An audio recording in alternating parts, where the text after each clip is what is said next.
6:33 p.m. We'll call this meeting to order, and the superintendent will call the roll. Lauren, excuse me, Lauren Andrews. Yes. Carol Backoffner.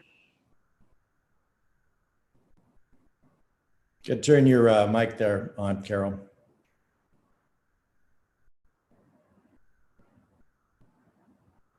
Here. Tom Pico. Here. Gerald Winan. Here. Douglas Curtis Jr. Mark Lewis. Present. Chelsea Everett. Here. Susan Thomas. Here. Amy Williams Spears. Here. Do we have a quorum? We do. All right. So the next thing we'll do, we can mute our microphones and I'll say the Pledge of Allegiance. The flag obviously is behind John there, so go ahead.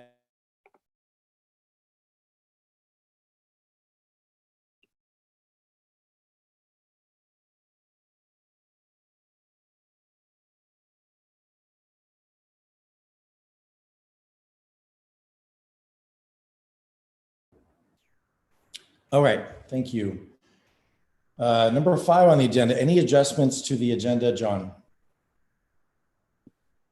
We do. By request, we're going to move the appointment of the new hires ahead of the superintendent's recommended FY21 budget.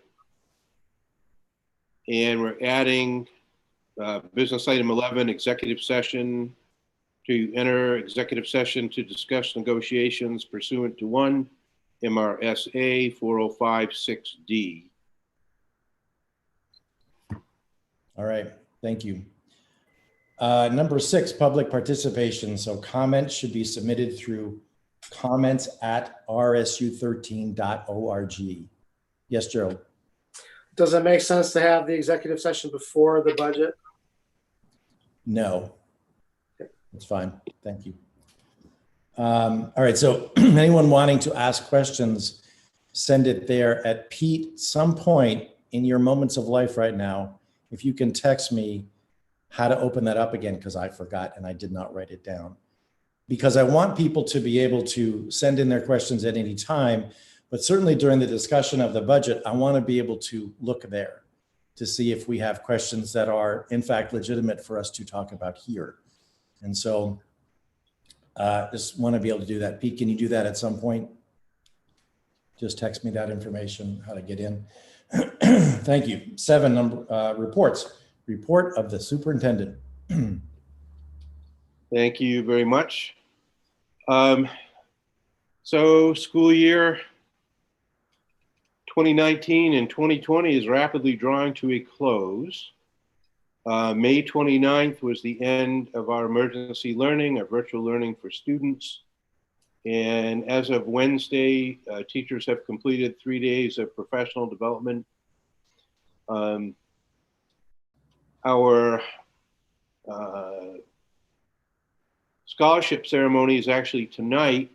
It's being broadcast live and is recorded on YouTube for those who would like to go back and take a look. I believe it started at 6 p.m.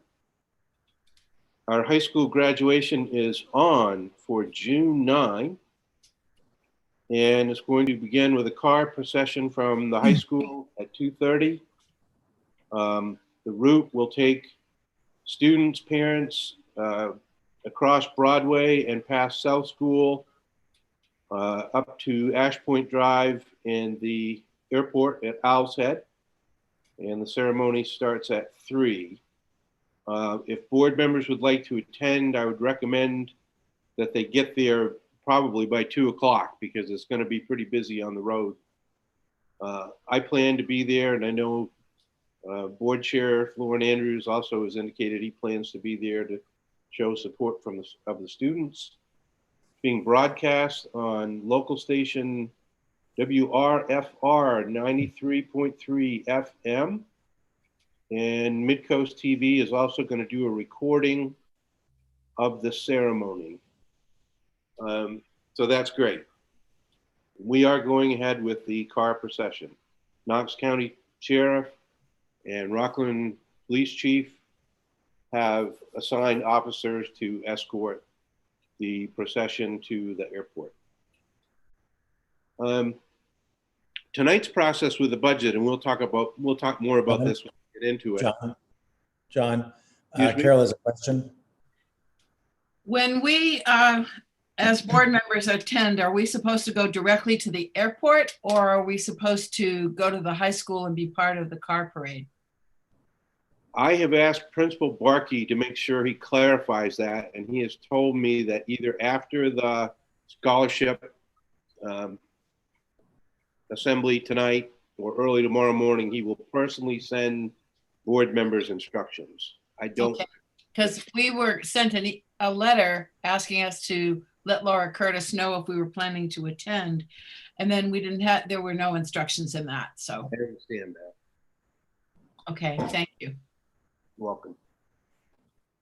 Let's see, where was I? So process for tonight. We're going to talk more about this when we do get into the budget.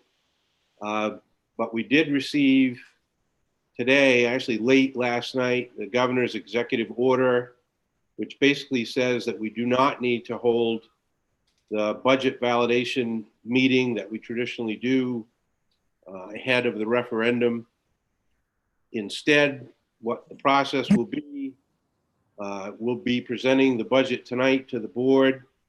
And then this week we'll have opportunities for public comment and questions on the budget, and then a date for board adoption of the budget. And then subsequent to that, it'll go to referendum.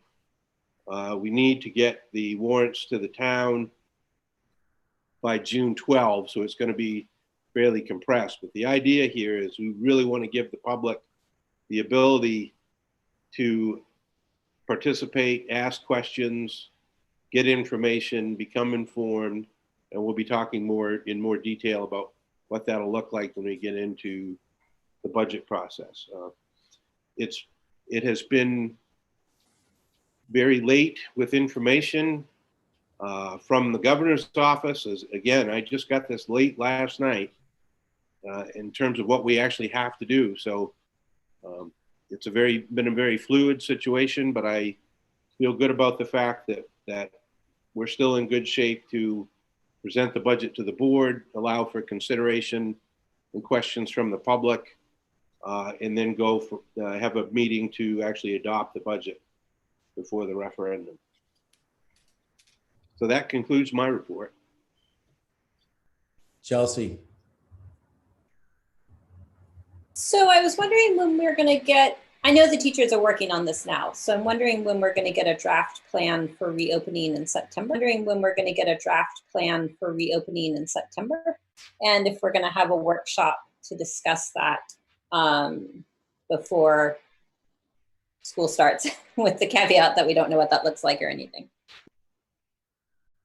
That's a really good question, because the superintendents have been asking for guidance from the DOE, and right now we don't have that. So we don't know whether we're going to have an in-person opening or a virtual opening or some hybrid opening, but we're working on plans to that effect. And when we're ready, we'll share those with the board. But quite frankly, without further information, it's difficult to say exactly what we are going to do. Just rest assured that we are working on planning for different scenarios. But John, I think it's safe to say that A, we are having a workshop in 2 weeks from tonight, and B, whatever you can do to update us at that point as to what teachers are putting together now, you can. I will do so. I will tell you though that it's not going to be a completed anything. Yeah, sure. Of course. Yeah, no problem. Yep. But to Chelsea's point, we will have a discussion about where we're at. And John's right. I mean, we're not really going to know where we're going to be at until August, I would assume. But DOE and all of you will make that decision. But the June workshop will give us a chance to sort of talk about our priorities and concerns and things like that. Excellent. Yep. Absolutely. It'd be a good discussion. Yep. All right. Report of the business manager. Oh, sorry, Gerald. Sorry. Go ahead, Gerald. John, regarding the recording, the the video recording of the graduation, is that gonna be posted online? Will people be able to download it? How's that gonna work? Once it's completed and we have links to it, we'll post it on our website, our Facebook page. It'll be on the Oceanside High School page and website. So we'll communicate that broadly when it's done. All right, if it could be uploaded to YouTube, that's the easy share for everybody. Yeah, I don't have the details, but that's Okay. Good, excellent. Thank you.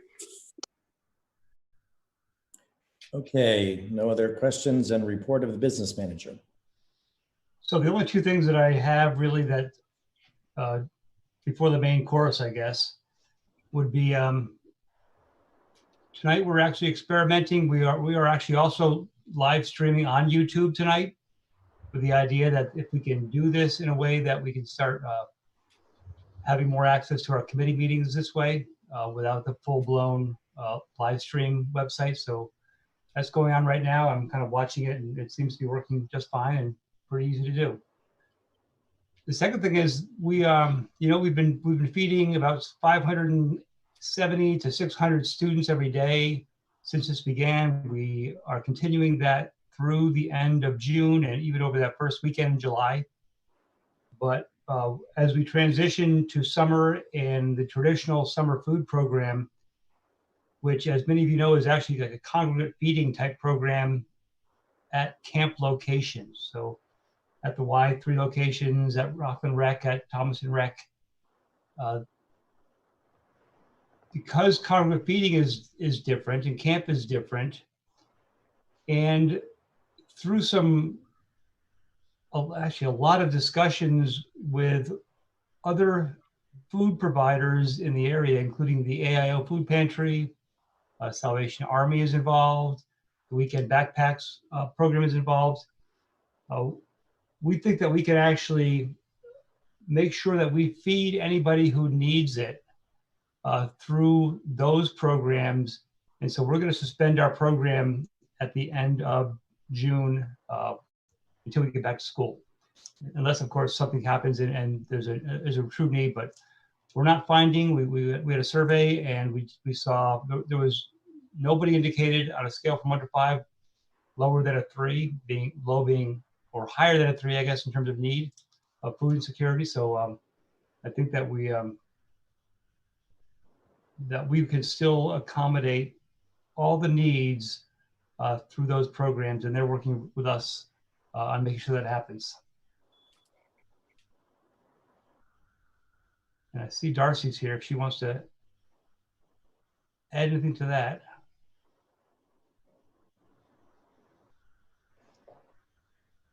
Or maybe she's not. All right. All set then? I am. And Amy's got a question. Yeah, thanks, Pete. What was the percentage of returns on these surveys? There was only, I think there was 300 parents, not a lot. And if there was any kind of indication that there was any kind of food insecurity, we would do something, or we would try to accommodate that. But we're still going to make sure that we reach out to all the parents and make sure that if there is not access, if they don't have access to food, Darcy has already lined up a volunteer program to deliver food if necessary. So the idea is we'll have sites. We'll be able to deliver meals for a week for families, allow them to make their own lunches for their students that go to camp. I think it's a pretty robust program that will actually put groceries in people's houses so they can actually feed the kids. But we're finding that right now, because of the access to unemployment, the extra funds that are sent, the CARES Act, a lot of people actually would rather be go and do their own shopping. So what we're hearing is that people are actually going to Hannaford on their own that they wouldn't normally have had access to this money. So people are buying their own groceries right now. Chelsea. So at least as of now, that money runs out in July. So do we have a plan to resurvey in August just to make sure there's not a gap between August and the start of the school year? So we'll be serving them all summer. So the AIO will be serving them all summer, and hopefully we'll be in contact with anybody that needs it. So even throughout the summer, if anybody does need if they can't drive for a week, we do have other methods of getting food to people who can't access it, can't go to the food pantry or Salvation Army or work within those means. But I think that we're just going to kind of we'll act as kind of filling in the gaps is how I see it. If the AIO can't, but right now they feel like they have more than enough food to go around, and with Salvation Army doing I think 3 or 4 days a week in conjunction with AIO, that everybody feels right now that there's plenty of food around. But I think to your point, August could be different. When the extra unemployment checks stop, if they do stop, there might be the need may grow, and that's kind of what AIO is thinking. That right now there's plenty of food. There's seems to be easy access to food, and they actually have not seen any increase in their need since this started, but they do believe that they will once the access to the money dries up. Yes, Chelsea. I was also wondering, is this more than we've been doing in previous years? Are we working more with community groups, or is this just stuff we've done and we haven't really talked about it as much? What we're doing now? No. Well, I'm thinking more specifically, just making sure that we're keeping in touch with families throughout the summer. I know we've always done the community program at the camps, but this just feels a little more wraparound than it has been. And maybe I just didn't know what it was like last summer. No, it's much more. It really was more of a, serving those children who were going to camps and kind of taking the food there, and then they would distribute it. But this is really, I think, more kind of a result of what we've been doing with families for the last 3 months to make sure they're fed. We just didn't want to just end it without any kind of plan.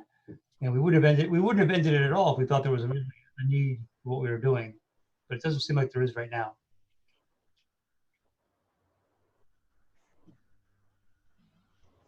Anything else? No, I'm going to save my voice. All right, good point. I do want to, Doug, you want to lean in and say hi, just so we can see you on the camera. So Doug is, he has an office on the floor. I assume the technology was. We're not making it. We're not making it with technology, so we'll keep our distance from each other in my office here. But John, you can count him as present, and Doug will speak up at times during the meeting. So for my report, I just want to start off by saying this is our COVID year, and something that we need to make the most of in all of our lives, but especially in our mission of growing young minds. I know that staff are working hard right now to figure out what's best to do in the fall. We don't know exactly what to do. I know they are, but in this coming year, more than ever, engagement is the name of the game. It's going to be challenging for teachers and staff for engagement, and it is going to be the name of the game. Like I said last time, there are 3 COVID challenges. One is physical, the concern about getting ill. The second is emotional, the fear and isolation that people are feeling. And third is economic, or how to pay for vital services like schools. And that's what we're really talking about tonight. It's really important for all of us to know there's going to be 2 budget processes this year.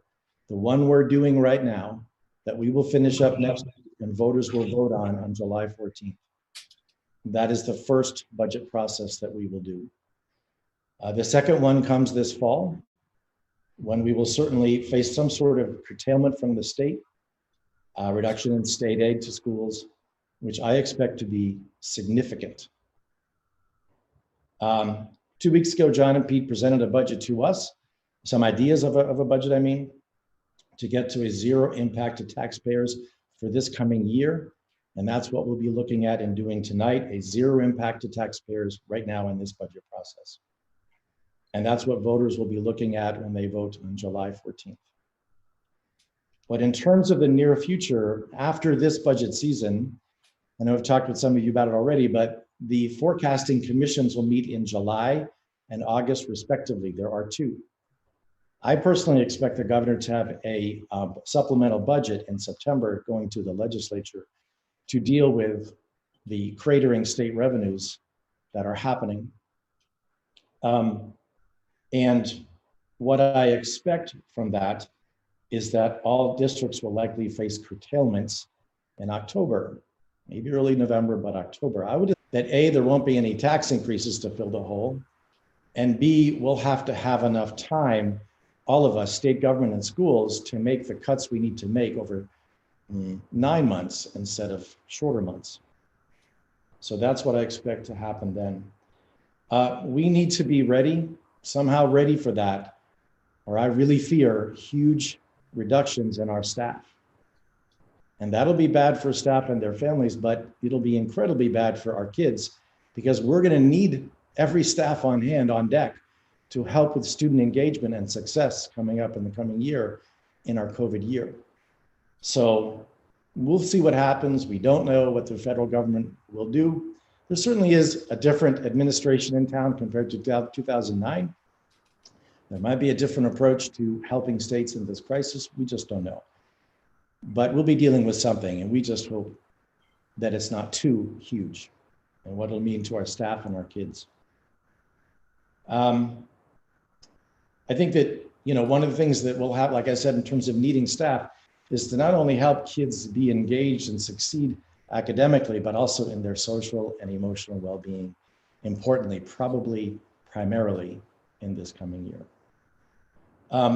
Dr. Fauci, I think we're all familiar with Dr. Fauci's name and what he does, kind of a household word, but he said, there may be a vaccine by Christmas. If there is, that'd be one heck of a great gift to everybody. But hope is not a plan, yet we do hope that he is correct in that prediction or that possibility.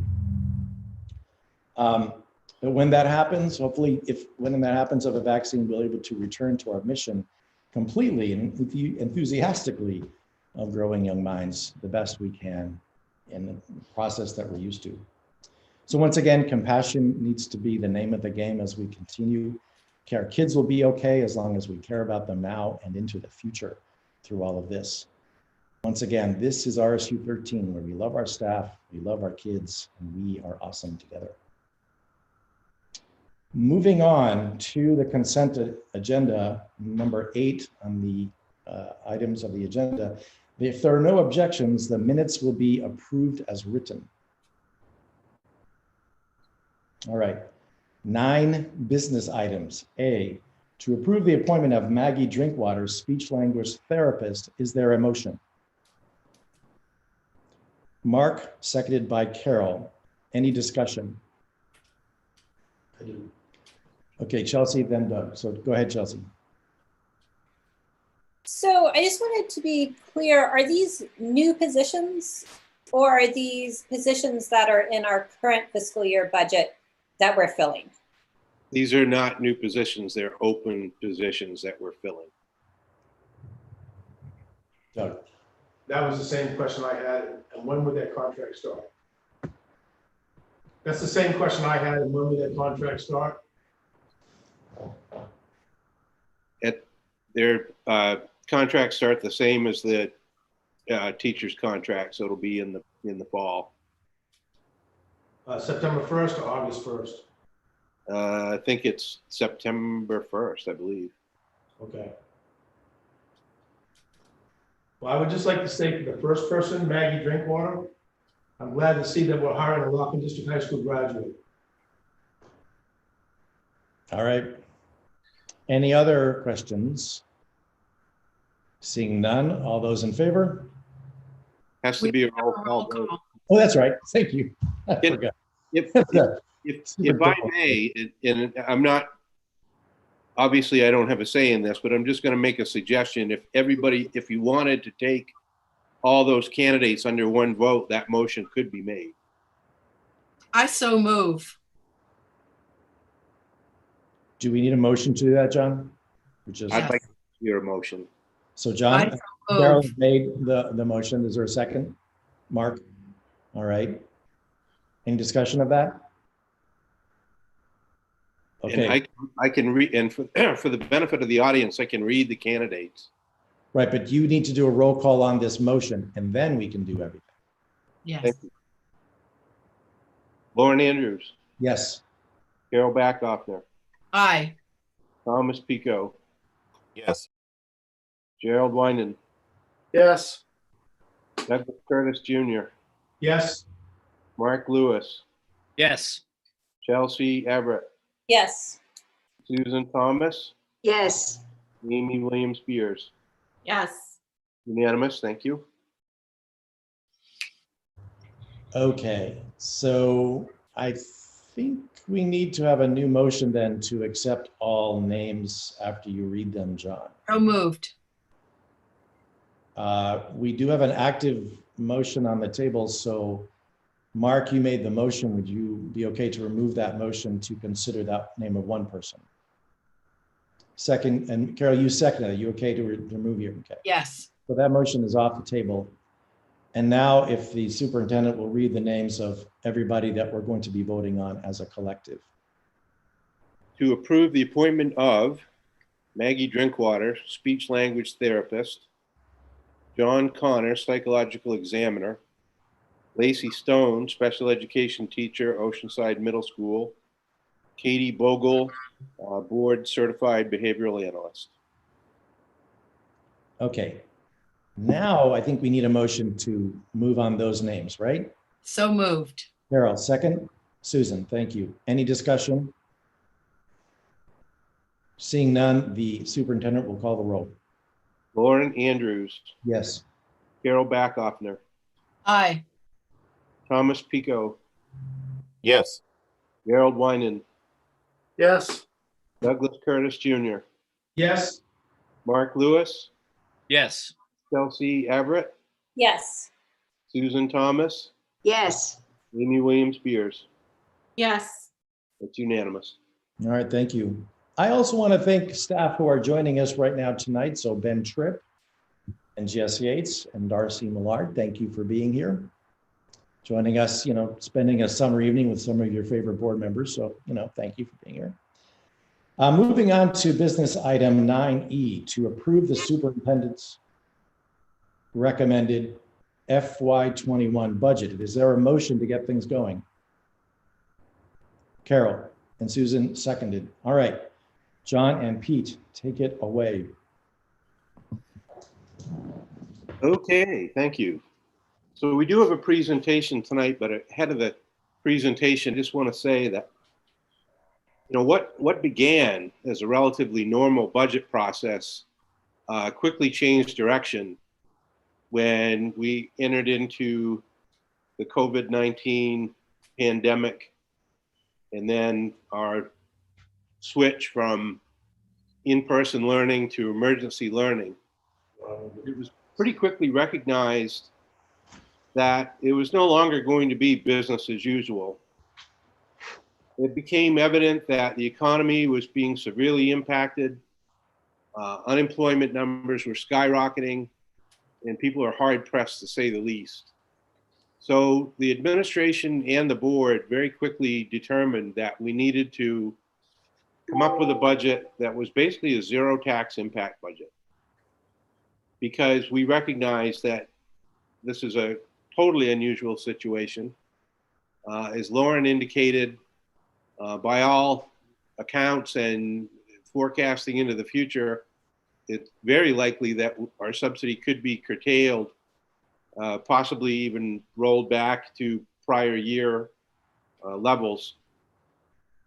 So with that in mind, the administrators have worked really, really hard to try to look outside the box, work outside the box, to look for efficiencies basically everywhere we could, and to try to design a budget that would not only suffice for a year, but would actually put us in a position for a multi-year system. So I think what you'll see, and we said this the last time, is that there are multiple parts of this budget that we've actually done a redesign to try to make it a sustainable change, to try to make it a sustainable change. And parts of it are items that we've done temporarily that we know we can do, just to try to reduce the tax impact, basically down to zero. So we've really worked hard on this. I will tell you that it hasn't been easy, and I'll tell you that it won't be easy going forward. But what we've tried to maintain is to keep our students first, try to work on things that wouldn't have a major impact on programs for students and wouldn't disrupt and destroy all the good things that we've put in place for our school system, which has seen some really good results, and we want to keep that. We've also been very sensitive to try not to put people out of a job, because quite frankly, we're going to need these people more than ever as we move forward. We need our staff. They're integral to what we have to do with students. And the last thing we want to do right now is look at slashing staff. So we've really worked hard on that aspect as well. So I hope that message resonates with the public. We're thinking of you. We're thinking of our students, and we're thinking of our schools. And we want to be good partners in this emergency, but we also want to maintain a good school system. So that's what we've tried to do. And I'm going to ask Pete to go ahead and fire up his presentation, and we'll go forward together with that. So last night when I got notice that this governor had actually made this proclamation or executive order and what it entailed, I figured I better treat this meeting more like a budget meeting and get the full presentation together. So forgive any typos, but this was today's kind of job. I'm gonna get screen shared.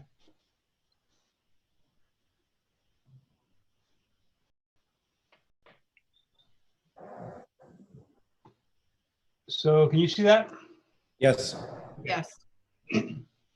So to kind of, piggyback off what John just said, we did really, come in with a zero tax impact budget, but we also recognize what Lauren was talking about is the future of our revenue is in question. So with that in mind, it's just good to say that, a budget is an authorization to spend.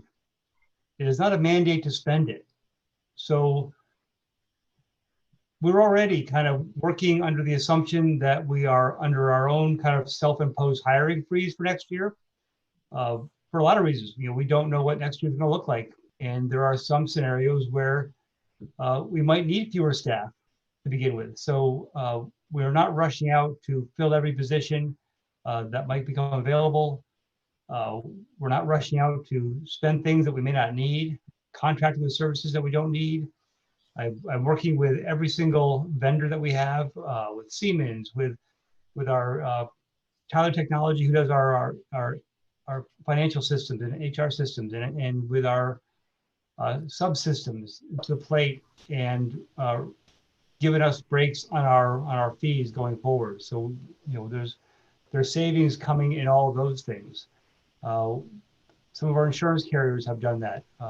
Our health insurance has not. We wrote a formal letter to them, and they responded with a no. So we're turning over we're turning over every stone to make sure that we, even though authorized, don't spend this money and can put as much away in anticipation of some kind of subsidy cut. So I think it's just worth kind of repeating that. I try to say it every year, but sometimes it's public budgets. You think it's if it's there, you should spend it. We don't operate that way.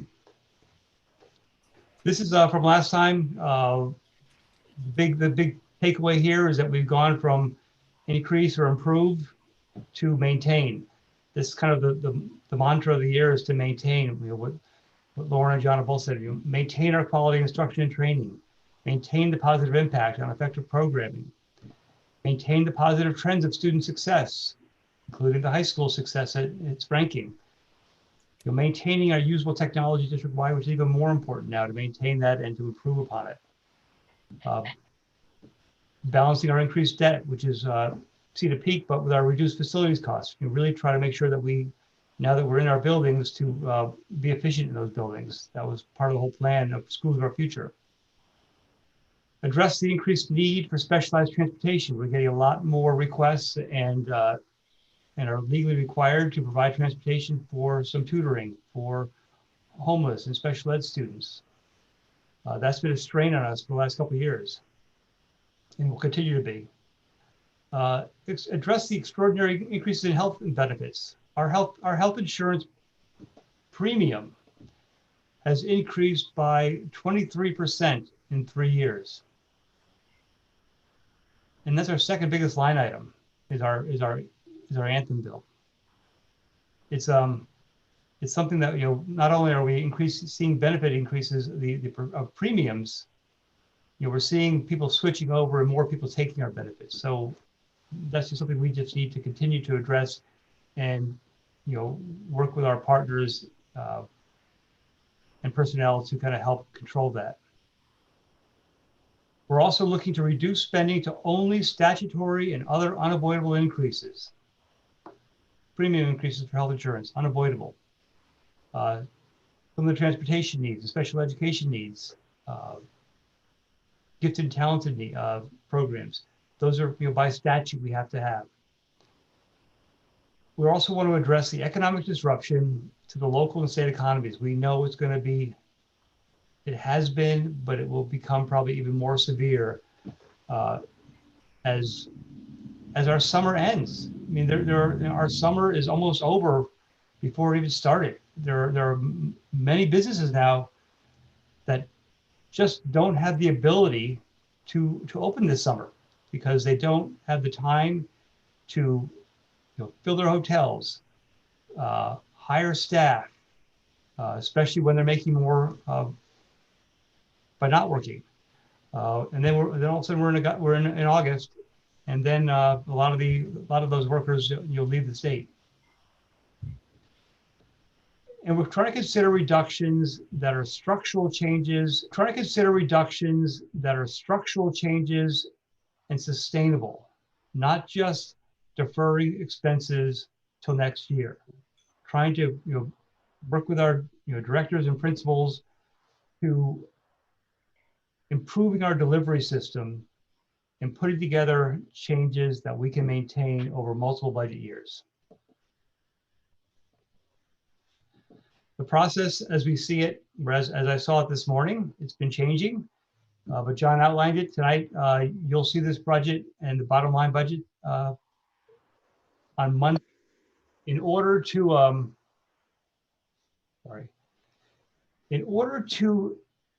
get public impact before the budget is finalized, our thought is to offer a couple different opportunities for the public to weigh in or ask questions. I chose Monday and Tuesday, and I chose different times to allow people to, on different work schedules, to access it. And we can do that via Zoom. So I'd love to have at least the finance committee or board members involved with those in case there's questions. In order to get ballots to our towns by Friday, and a number of our towns are closed on Friday, we need to have the board approval, if you so desire, on the 10th, on Wednesday night. So, and then the referendum is on Tuesday, July 14th. What I've thought of since then is that there's no reason why we can't have informational sessions between the 10th of June and the 14th of July. It won't affect the bottom line of the budget of the school board's budget but it might be helpful for some people who didn't get the chance to see it. That would be at your pleasure. I guess this is more like a eat dessert first type budget. So I'm going right to the revenue because that's really where the tax impact is. First, I just want to kind of give a little history of our state subsidy. You can see that for many years our subsidy has been in the mid $3 million range, getting as low as just under 3 in fiscal 16, and it's grown pretty substantially in the last 2 years. The percent is actually the percent of our total budget that the subsidy makes up. It's not as simple as that because some towns get subsidy and some don't. So it's not, it's not like everything, 17% of everything gets paid for by the state. It's actually a little, some towns get a little more benefit than others. Some towns get no help. Fiscal 19, fiscal 20, Rockland and Thomaston, get subsidy where they got increases. Fiscal 21, because of some changes in the formula and because of really them incorporating more of our higher special ed costs. There was more than those two towns got subsidies. So both Cushing and South Thomaston for the first time in at least 7 years are getting subsidy, with a total subsidy of just $5.5 million, which is an increase of about $1.1 million.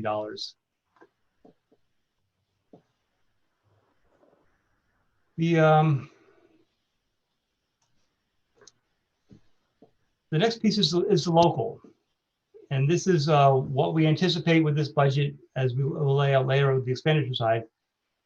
Hey, Pete, can I ask you a question? Yeah, go ahead. It's Gerald speaking. The curtailment that Lauren was talking about earlier, will that affect these revenues, or is that for the next school year revenue? Curtailment would affect this year's revenue, and it would affect every one of the communities that receive subsidy, and it wouldn't be equal. But what they do is they go in and they just recalculate the entire funding formula, and they basically increase the mill rate. So most likely in any case, Cushing's would probably go almost all the way, and even in a conservative estimate. South Thomaston would go away and probably be a little less conservative estimate, and then Rockland Thomaston would lose it at every single stage. But I think in the most severe estimate, the highest estimate that I think that we could probably the top end, and I hope it is the top end, would be to go back to the fiscal 20 levels. So I think that that's kind of where I could see the worst case scenario being in subsidy for this year.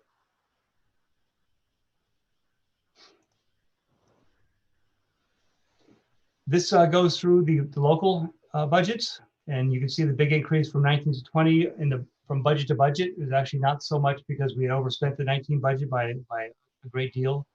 But what we're doing this year is where the zero impact shows up.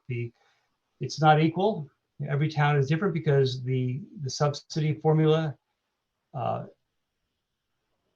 treats each community a little bit different for a couple of reasons. One is because each community was closer to that anticipated mill rate, that's too much money for you to pay levels. So those, the closer you were, the more subsidy you would get. So that made it unequal. The other part is the relative number of students that the state uses in their calculation is different. And so that makes that different. And the third part is the additional local formula, which includes both property valuation and student counts. So relative valuations and relative student counts impacts that. But overall, this budget, as it presented tonight, represents a total increase to taxpayers of just over $1,600. Obviously, distributed very differently.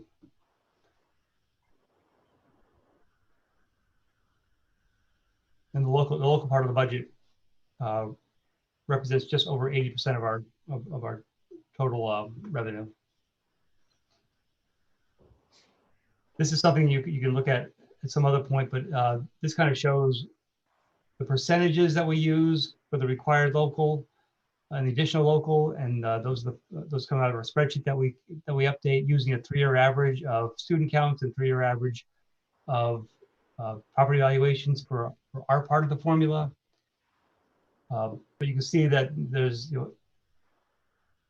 towns like Owl's Head that are seeing an increase, a substantial increase, are seeing it because both their required local is higher and their additional local calculations are higher.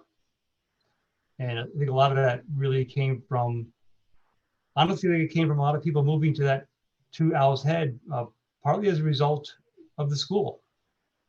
So I think this is where things are showing up. This is where students moving into certain areas show up in subsidy, or in locally required funds for the budget. The required local is something that the towns have to raise in order to even qualify for any subsidy. Any revenue questions? There's we've lowered our estimate in tuition, just areas that we're still trying to estimate, only because we don't really know what the year's going to look like. And I think it's also likely that we're seeing families choose to homeschool, so that could also impact tuition. So we just went to a little bit more conservative with our tuition revenue. On the expenditure side, this represents the where we were on February 10th. So this is the kind of status quo budget that represented the number of the same staffing levels, but at their contracted rates of pay, the estimated insurance costs, the adjustment to our transportation department based on what we've actually been spending, not what we've been budgeting, a change in our speech scale, so we could actually be competitive and hire speech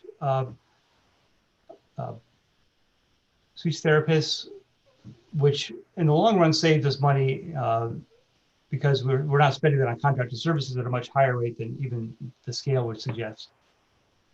Experience, which I think we talked about last time, we are just hiring more and more experienced teachers, so that's had an impact on our salary schedules. And then non-personnel would be insurance increases, software increases, and then the other one is the increase of our use of temps or tutors. It's actually more like tutors. The work beyond contract that we have been doing with Stephanie, and substitutes that are being budgeted more accurately in this budget based on what we've been spending. A lot of that really came from the number of subs that we hire for the ed tech positions. So the February 10th budget showed a $1.776 million increase over fiscal 20, or just under $33 million was where we started this process. Just check if somebody is. Can I make somebody the co-host? Yeah, you can make me if you want. See if I can find that right screen to do so.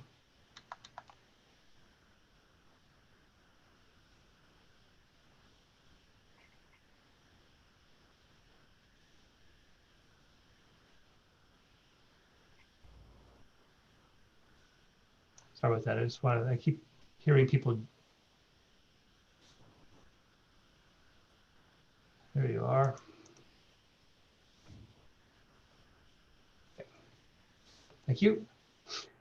So that's where we started from. So that's where we knew we had to get away from. We knew that was too much, considering the changing of this world. That was actually going on at that time. We were seeing parts of those things. I actually looked back and saw that we were actually buying disinfecting equipment back in February with seeing this on the horizon.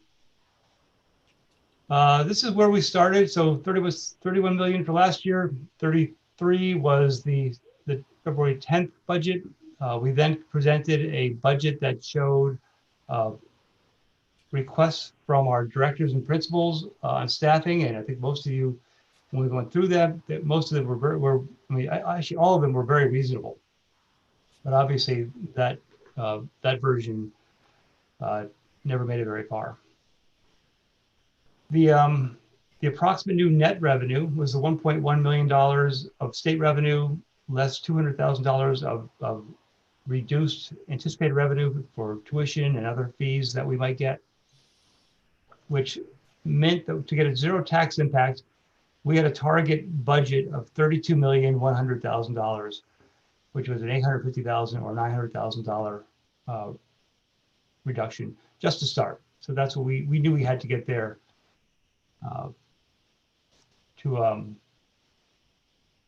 just to be a zero tax impact, given the revenue. The types of reductions that we looked at were one, controllable. So things that we could actually had control over, and we could make the decisions unilaterally with our admin team. The first is a structural change, which are efficiencies, which ideally are better for students and can be maintained over multiple years. So it's those things we keep talking about. There's got to be a better way, and sometimes the better way doesn't have to cost more. I think a lot of times, when you're in need and crisis, you add people, and then when you get time to think about it, you figure out a better way of doing it that is more efficient, better for students, and actually costs less over the long run. Those are the best changes because those last over multiple budget years, and that's because we know this is we really believe this is going to be a multi-year event. We really need more of those types of reductions in this budget. The second type are temporary. Reductions in non-essential spending that will need to be added back within a year or two. These are just deferring a curriculum expenditures for new books, new programs, pencils, supplies, things that you might say, we can get by without that this year, but we know we can't get by without it for 2 years in a row or 3 years. And the other kind, which is even a little bit harder to control and probably the least desirable, is the deferment of expenditures that will be added back. So knowing that in the first type, you can just do it out for a year and you can just start going back to your current level in following years. This is one that you actually are just deferring the expenses. It's putting off that bill you don't want to pay right now. It's just waiting until July 1st to buy something instead of June 30th. It's just deferring expenditures that the expenditures don't ever go away. It's the most dangerous and it's the least desirable. Semi-controllable, and these are all my terms. They may make sense to you, I hope. They're mostly temporary style.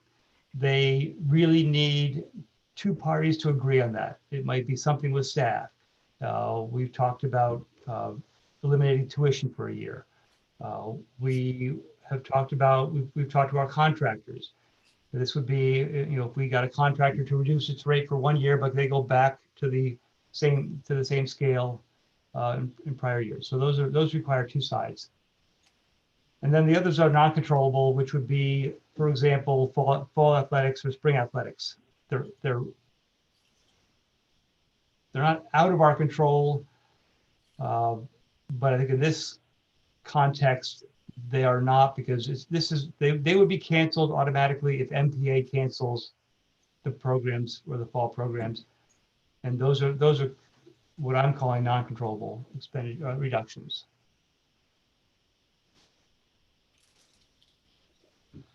So this is what we found. We've gone through the budget and we found structural reductions of just under $670,000. They came from reorganization of our operations, which is really just facilities and transportation. We have, kind of streamlined and making a much more vigilant effort on controlling our transportation costs, other than the general ed busing that we do. We are restructuring the central office and going to move towards more of a touchless onboarding process, which could eventually which actually for the year, we're planning on 1/2 of a position being eliminated, which really means we only have to hire back a half position right now, because we have an open position. And then this has kind of been the hardest part to kind of get our, grasp on and how to actually work this is eliminating positions through retirement. So there are 6 positions that we have taken out of this budget through retirement. We know who the people are retiring. We know the amount, but we don't know which people that are on our staff now that will backfill those positions, because most of these positions are needed. So this is what the administrators are really working hard on right now, is how do we absorb some of these positions. The admin position is a retirement in the Oceanside High School office staff. And then we've got 2 teachers in Title I, as well as I think 1 at the high school right now. That's where the retirements are happening. That does not mean that's where the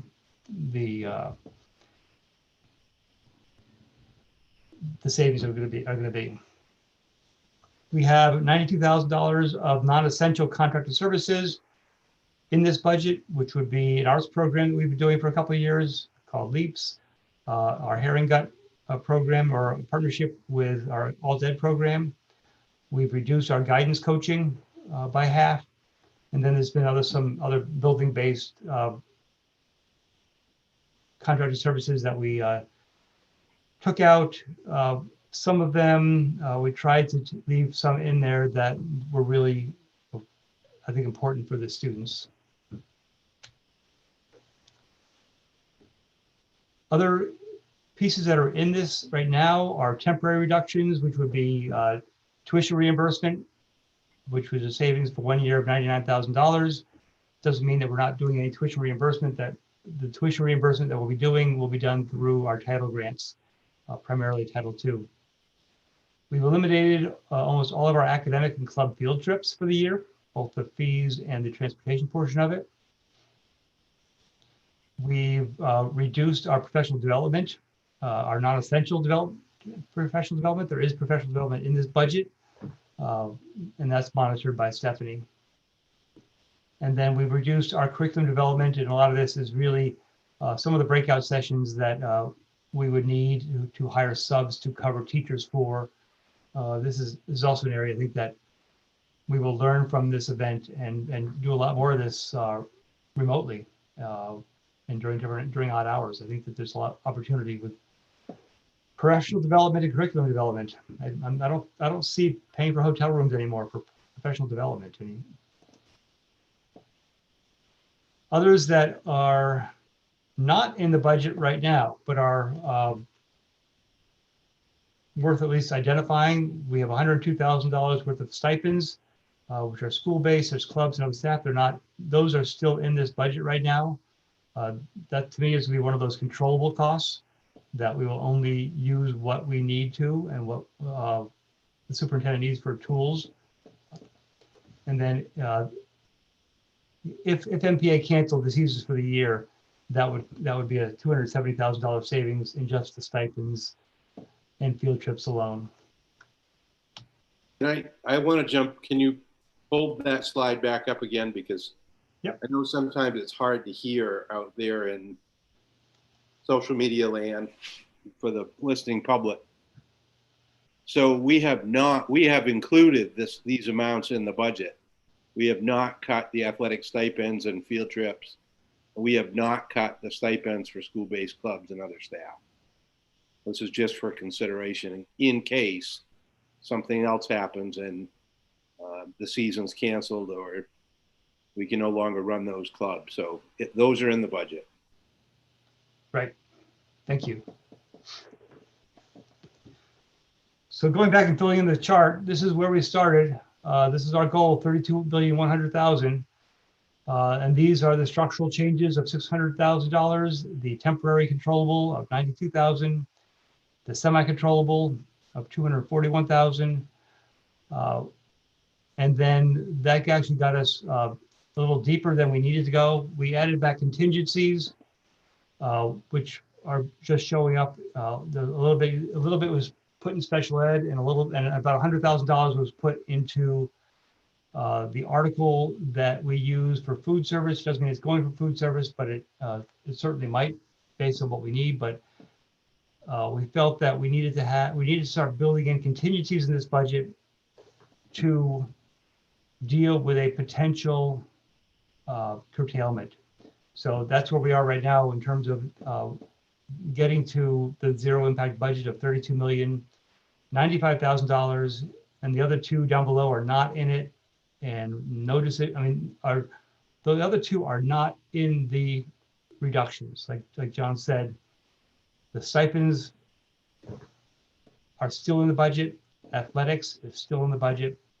But the budget you're seeing tonight is a zero tax impact budget, using the revenue that we know, which we need to do, and we need to show the state that we're using that revenue when we upload our files. But we are preparing we're preparing to spend much less than this. So operationally is really where the work is going to be.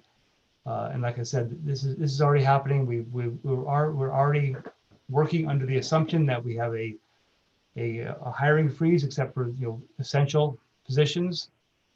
But we are slowing the pace and not just filling positions because they're open.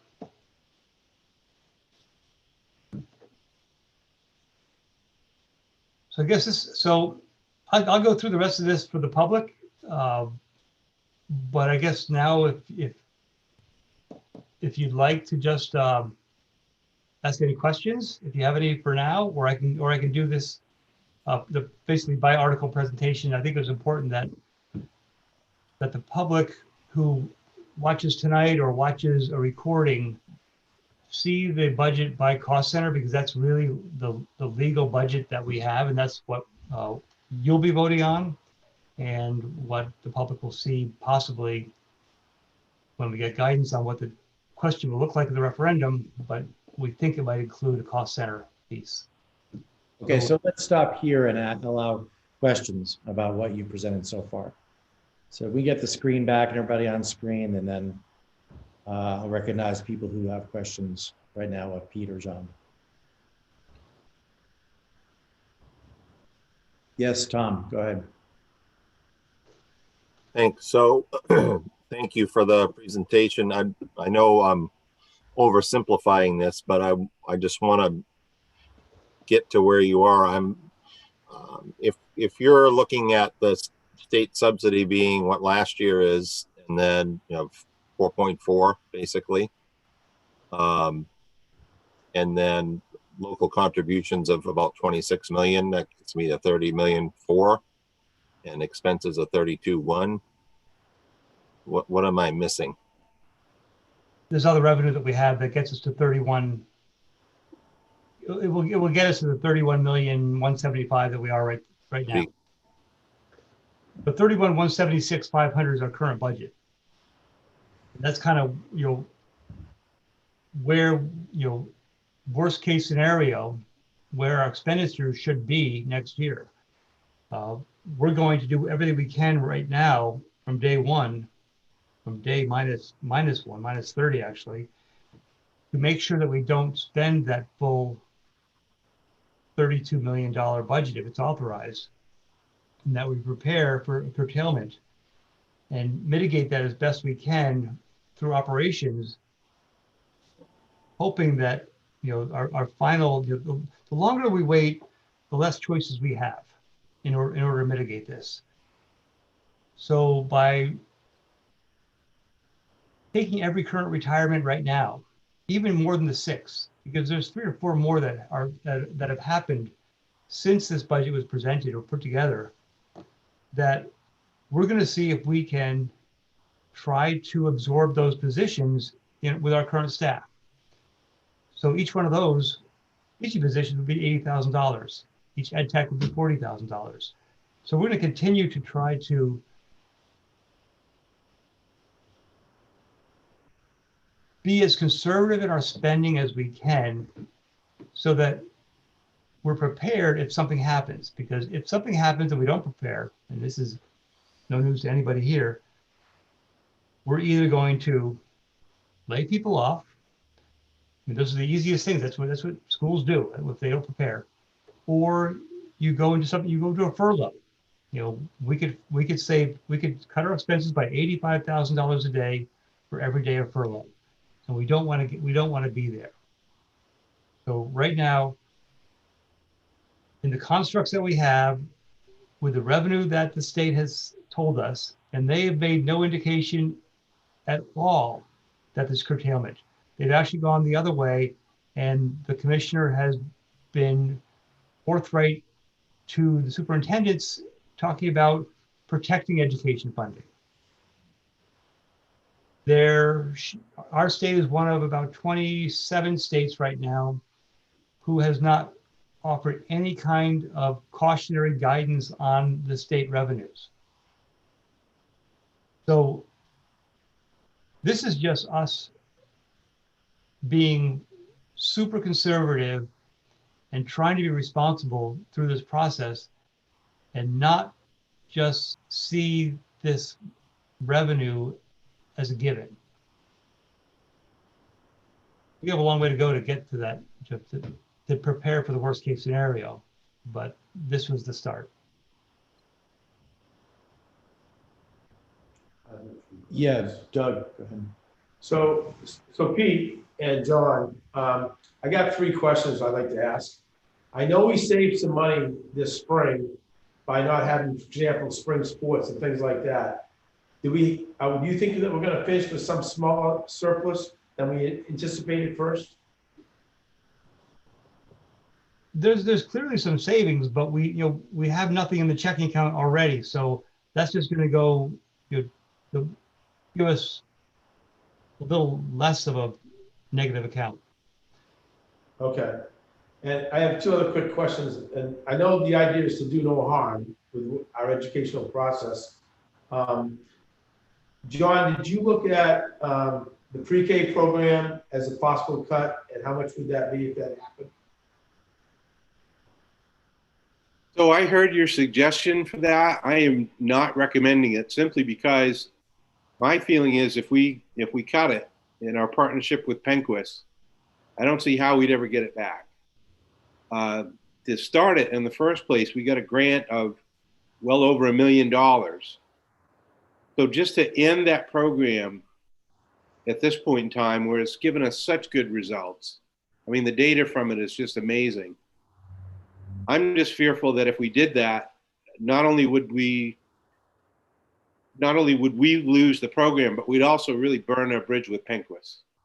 And I don't want to do that. And also along the same lines, I know we're hiring 1 teacher for pre-K at Ash Point as well. I didn't know if those classes could be consolidated as a cost savings or not. I haven't explored that with Penquist. I suppose that could be explored, but Penquist has already formulated their budget, so I'm not sure how able they would be to go back and redo that. But it's a valid question.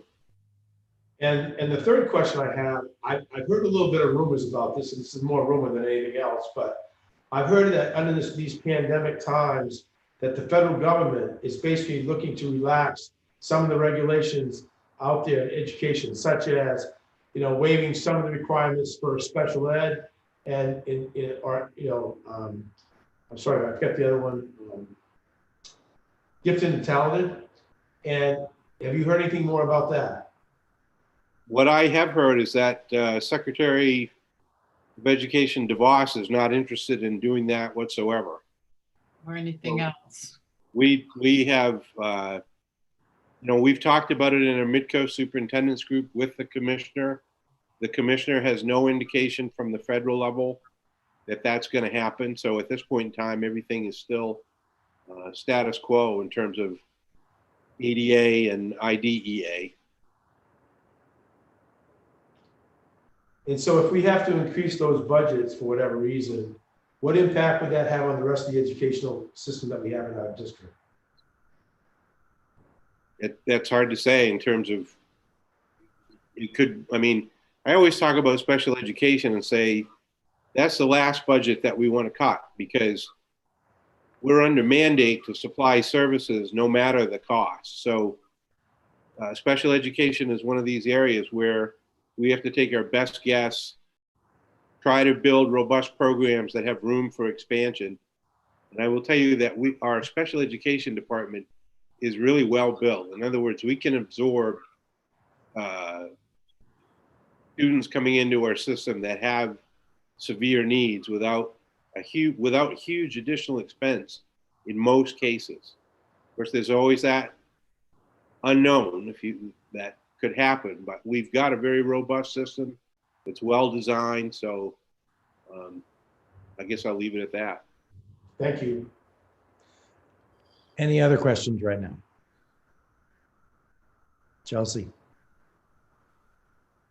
So I will say I really like this approach where we are not looking at this budget as an operational budget. We're still looking for some more efficiencies. And I will say that I hope that's something that the Finance and Facilities Committee will be involved in, because I've asked for some meetings and we haven't had a meeting in months. But I hope that we'll have some regular meetings over the summer, because I think a lot of what kinds of services we offer or don't offer, I think should have some board participation in the discussion.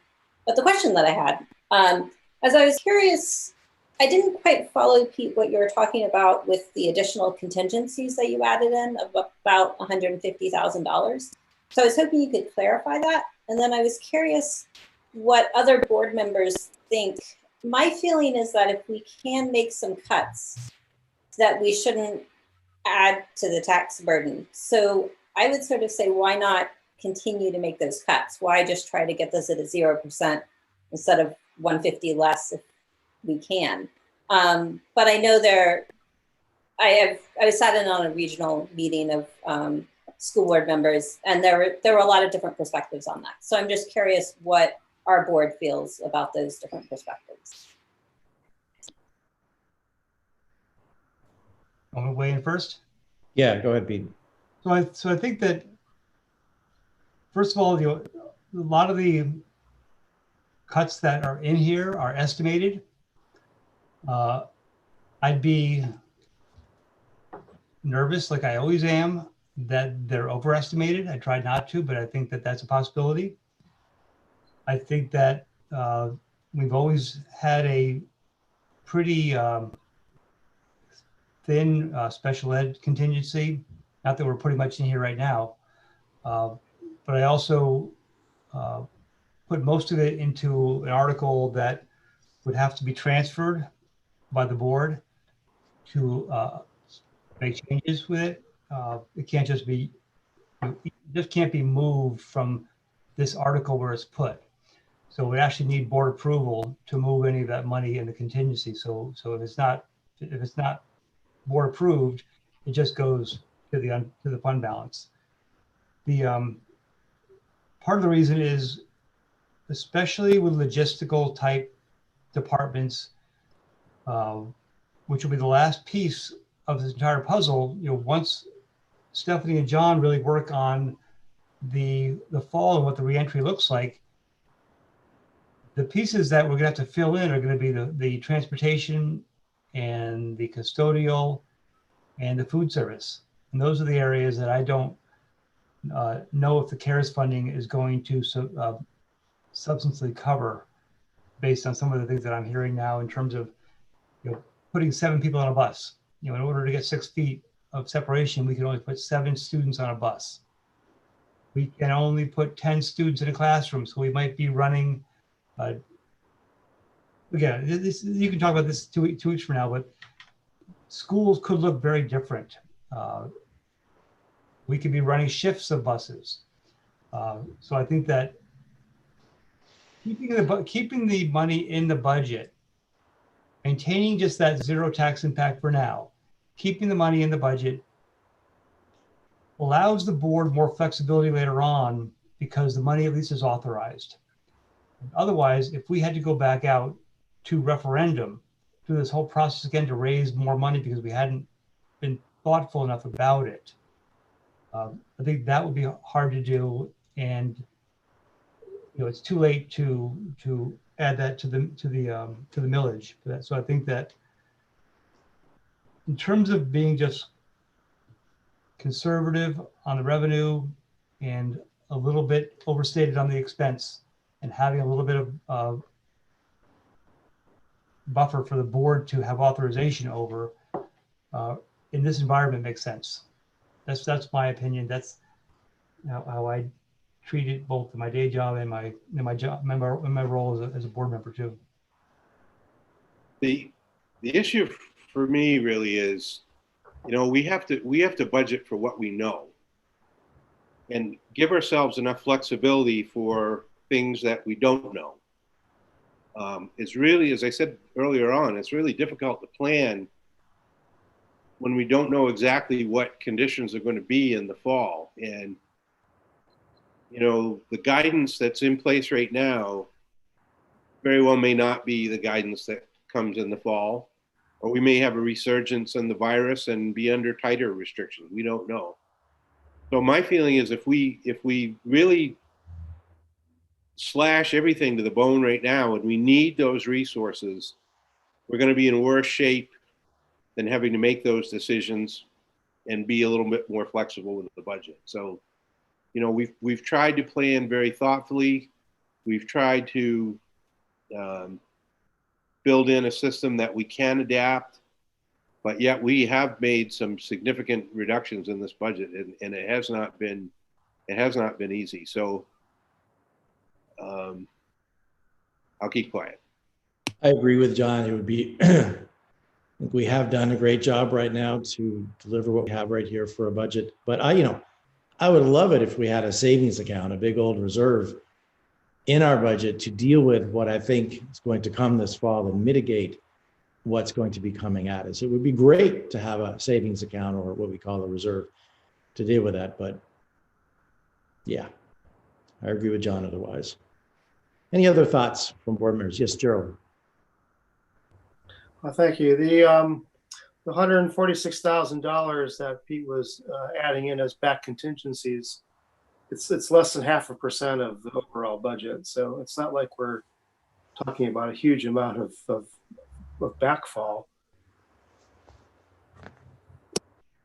Thanks. Anything else? Questions before Pete goes into the next phase of this presentation? Yes, Chelsea.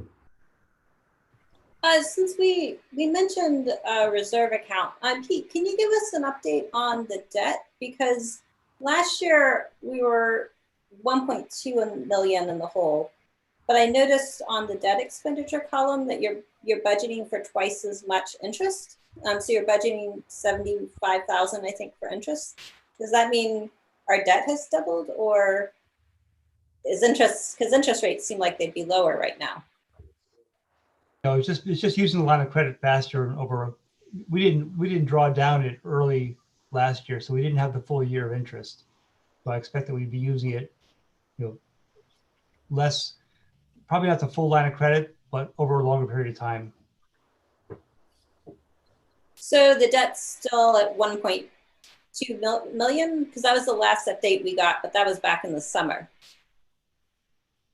Right. It's more than that. We'll have the audit next week, but the I think it's 1.6 is the negative fund balance. But also it varies because it's also is used for cash flow. When we have debt payments early in the year, when we haven't received the money from the towns, our income is linear, but our expenses are not.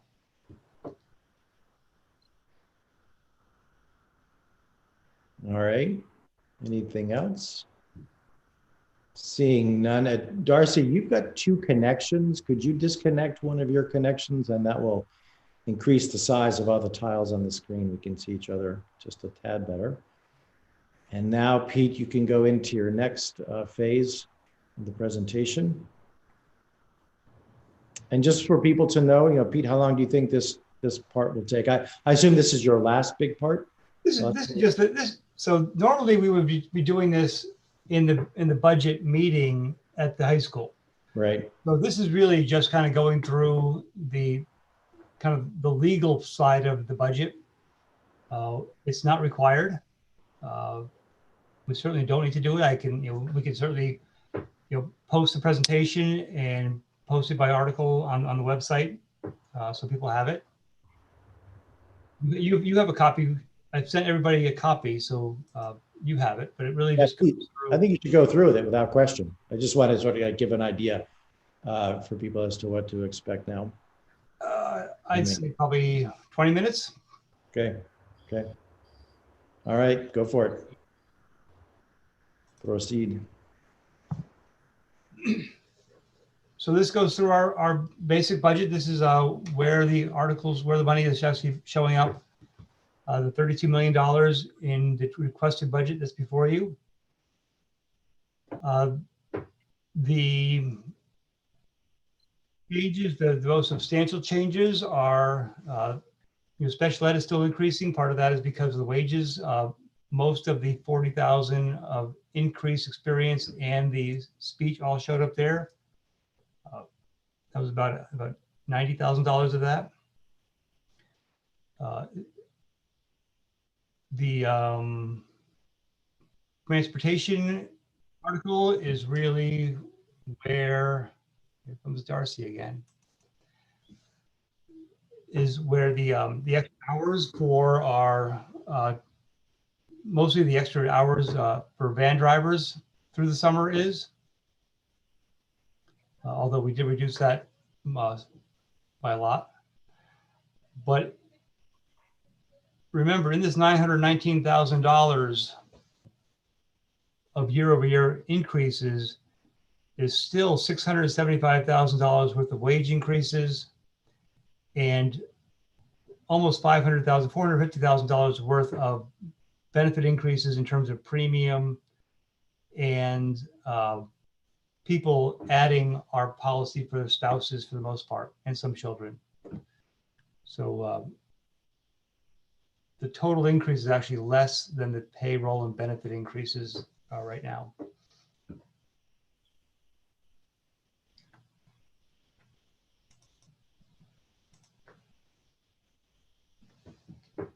This is what the state requires the communities to raise in terms of, in order to get subsidy.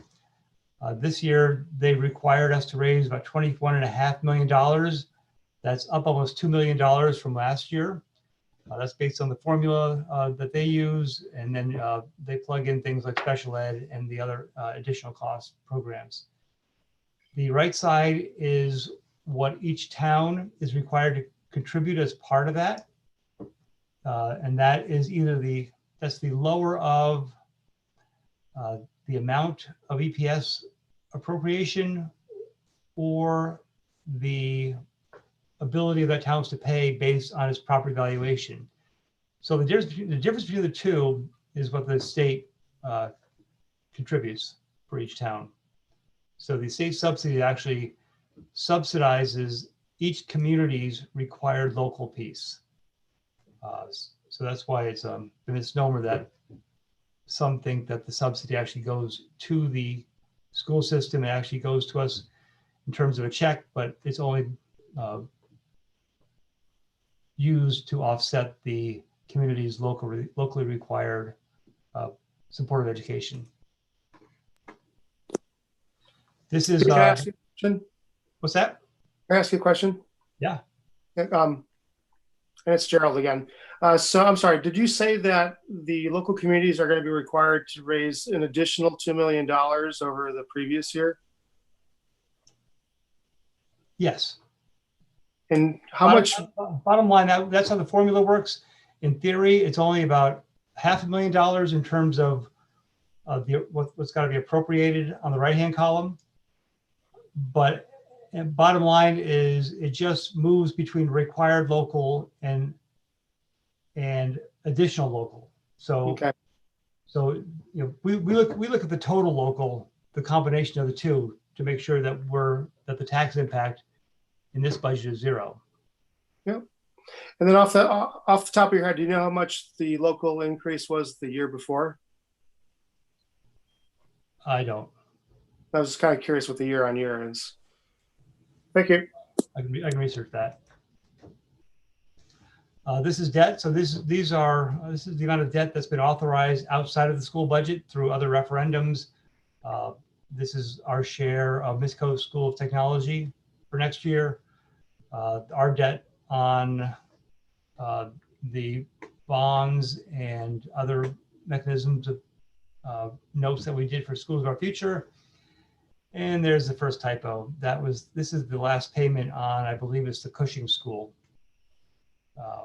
So total debt authorized by the communities separate from our budget was this, but we include the payments in our budget. This is the same as last year.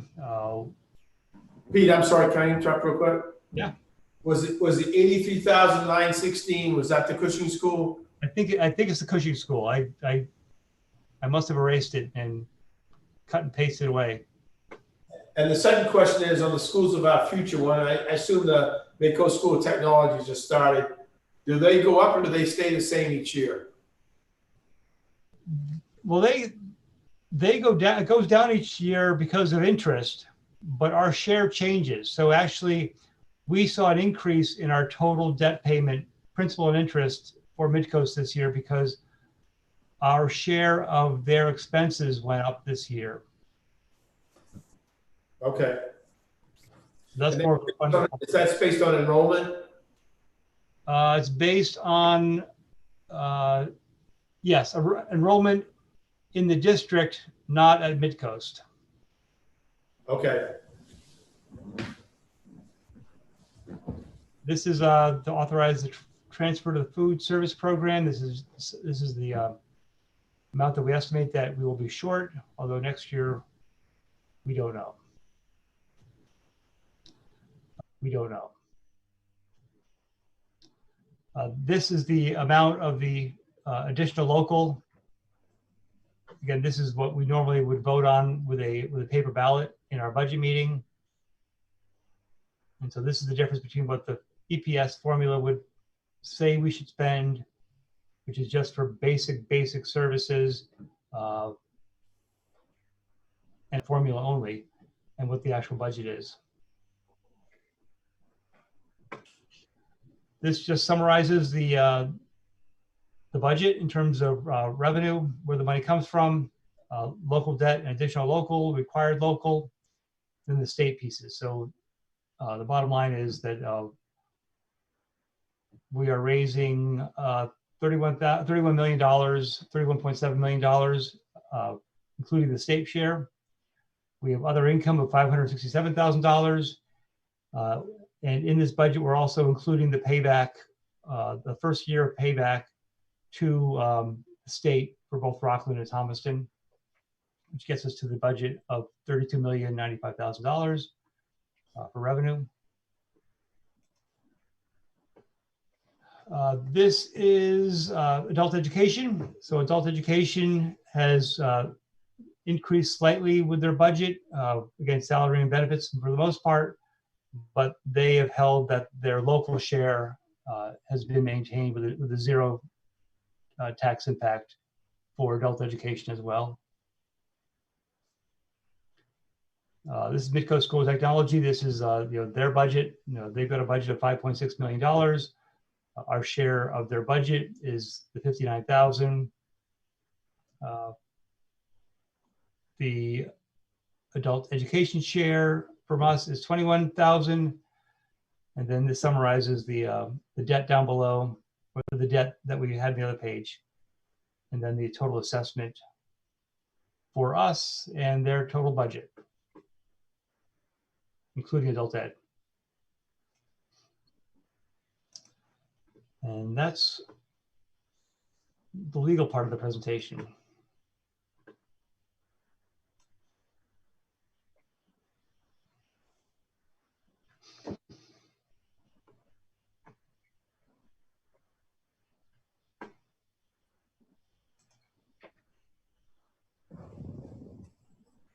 All right, so are we back in a general discussion then? We are. All right. Okay, so any other questions at this time from board members?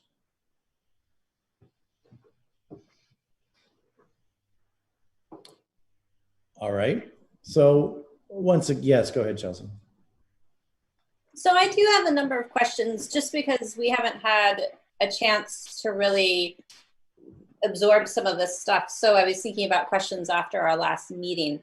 Lauren, we had talked a couple of times, you've mentioned in the meeting and you and I talked individually that we would have an additional meeting for board questions. I don't know how that works in the schedule that we have, but I do have a lot of questions, sort of big picture questions that I'd like to get answered, and we had said we'd have time for them. So how can we schedule that? All right, so literally we just found out last night that we have to send it to the towns next Thursday or Friday. We thought we would have a 2-week period from tonight to be able to do that, answer questions from the community and anybody else. So we've had to compress that schedule down to 7 days.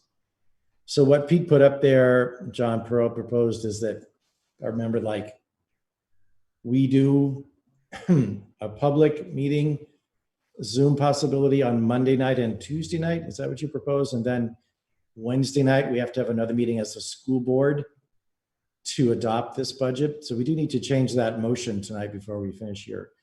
But that's the answer to your question. I was really hoping we would have 2 weeks from tonight to do what we need to do to get questions posed and answered by you guys, public, anybody else. But we need to do it in an incredibly compressed way. So I ask my questions now is what you're really saying. Hold on, yeah, John, go ahead. I mean, a suggestion would be, since we have those 2 nights where we're going to have hearings, if the director has a list of questions, if she could submit those questions, then we would have the answers prepared and could discuss that at those meetings. I don't see why that couldn't happen. Yeah, I agree. So in other words, Chelsea, submit those questions to John and Pete, and then they can address them when we meet, for instance, Monday night, and we have a meeting of anyone who wants to join us. Just procedurally, we just open up a link and the people can just tap on it and we go. Is that how that happens Monday and Tuesday night? Yeah, I'm working right now with Steve Betts on how we can communicate this and make sure everybody who wants to be part of it can be part of it. It may just be streaming it with emails.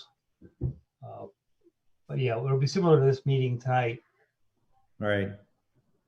But is Chelsea, are you asking for questions from administration, or are you looking for more of a board discussion? I heard something different. It's a little bit of both. I think some of my questions sort of, some of them are, a lot of times when you get into a detail, then that leads into a larger discussion. So I think it is both.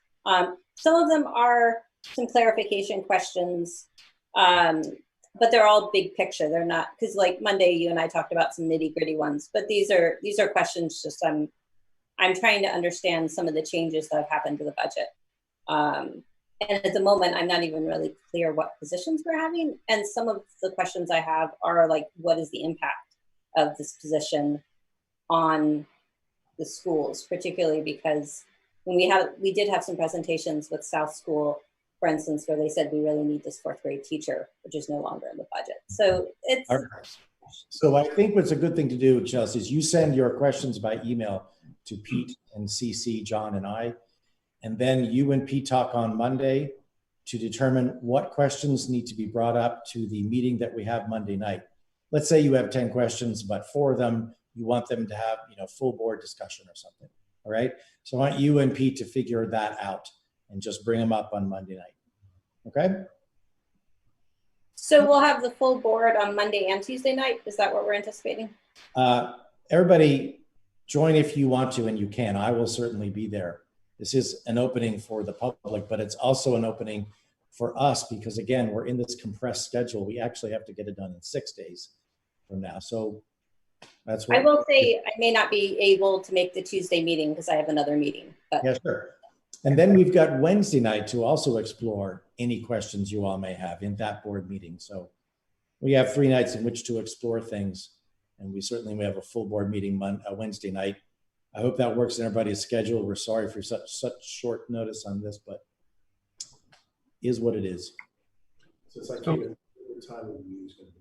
The timing is like, I think Monday is 5. Well, this is just me kind of just the thought process was to have multiple days at multiple times to see to make it as convenient as possible. I think the whole reason why these statutes are written for referendums for school budgets. I mean, no other budget goes to a referendum, but the reason is to get the public input. So I think even with the governor's change of eliminating the need for the budget meeting, I think the intent is still to try to make sure that the public is engaged. Yep. And I think this idea was, and many school districts aren't doing it this way. They're engaging the public after the board has voted for the budget, which it just seemed like I would rather try to do both. Yep. And I feel like it's in some ways it's a little disingenuous to pass a budget and then ask for feedback. Yep. Right. Okay. So that's so these are suggestions. I think it's up to you to help to decide. I like the plan. 5 o'clock, I think you wrote on Monday, 7 on Tuesday. The full board meets 6 p.m. on Wednesday. I like it. It's good. So let's do it that way. Again, Monday and Tuesday, if you guys want to be there, be there. Don't need to be there like you need to be there on Wednesday.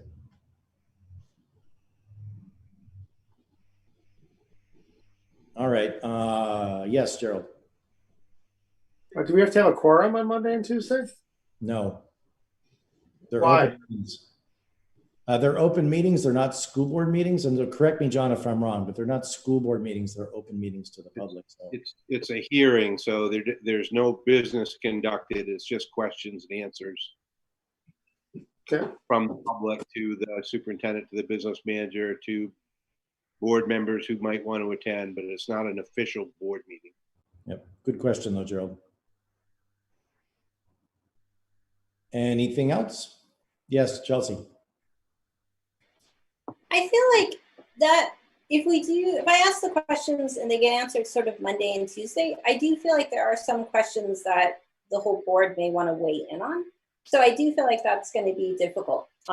It does sound like you don't want questions right now, but I feel like there's not really another good option. Right. So again, I would like you and Pete to talk on Monday about your questions. And you can decide. I leave it up to you, Chelsea. Do you want these discussions done like Monday night when you're there? Or do you want them done Wednesday night for the whole board? You decide what's best with Pete on what to do. Because you may have questions that are somehow easily answered and you don't need them to come to the full board for discussion. But you decide when and where you want to pose them. All right? You decide. Anybody decides where and when you want to pose questions.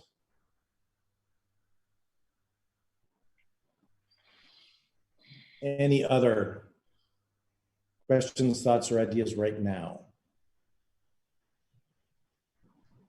Seeing none, John, we made a motion to adopt the budget. So do we need to make an amendment to that motion to My suggestion would be if someone would make a motion to table the previous motion until Wednesday evening. All right. Susan, that's what you're doing? Thank you. Carol, second. Thank you. Any discussion on that motion? to table this and move the vote to next Wednesday night? Gerald, do you have a question? No. No, just get ready for the roll call. Okay. All right, then, seeing no questions, the superintendent will call the roll. Lauren Andrews, Yes. Carol Backoffner, Aye. Thomas Pico, Yes. Gerald Winan, Yes. Douglas Curtis Jr., Yes. Mark Lewis, Yes. Chelsea Everett, Yes. Susan Thomas, Yes. Amy Williams Beers. Yes. Unanimous. All right, thank you. So that could, yes, Carol. So Wednesday night's meeting will be a business meeting. It will not be a workshop. The workshop will be later. Correct. I wanted to ask when we're going to do board elections in June too. Are we going to do that on Wednesday? No, that will be done at the workshop time. We will start with that. We vote on that at a workshop. Well, we'll have to have a business meeting to do that and then go into a workshop. Yep. Okay. Yep. Good point. Yep. I just didn't want that to get lost in. No, it's in our rules to do that at the third Thursday, I think, in June or something like that. So, yep. That's what we're doing. Okay, so that concludes the business items on our agenda. Number 10, communications. I have none. All right, thank you. For anybody watching, we are now going to look at an executive session, and after that, we are adjourning. So number 11, A, to enter executive session to discuss negotiations pursuant to 1 MRSA 4056D. Is there a motion? Susan, second. Mark. Superintendent will call the roll.